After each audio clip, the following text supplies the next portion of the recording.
পদ্মা সেতু হওয়ার আগে যখন বাড়িতে যেতাম তখন মোটামুটি 7 ঘন্টা, 8 ঘন্টা, 9 ঘন্টা, ঈদের টাইমে দেখা যাচ্ছে যে 12-13 ঘন্টাও লাগতো যখন ফেরি পার হইতে হইতো আর কি। এখন পদ্মা সেতু হওয়ার পরে বেশ লাস্ট 2-3 বছর ধরেই তো যাচ্ছি, আমাদের বাড়িতে যেতে এখন যদি জ্যামও থাকে ঢাকা থেকে 2 ঘন্টা 40, 2 ঘন্টা 50, 3 ঘন্টার মধ্যে পৌঁছে যাওয়া যায়। তো পদ্মা সেতুর যে সুবিধাটা, আসলে এটা যারা যায় তারা একমাত্র বলতে পারবে, মানে যারা ইউজ করে আর কি।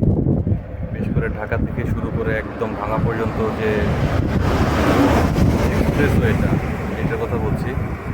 মানে এইটার সুবিধা অমায়িক, এটা আসলে না স্বীকার করে কোনো উপায় নাই।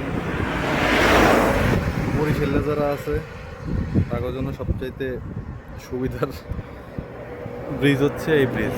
তাদের যে কতখানি সময় বাঁচে সেটা আসলে বলে বোঝানো যাবে না।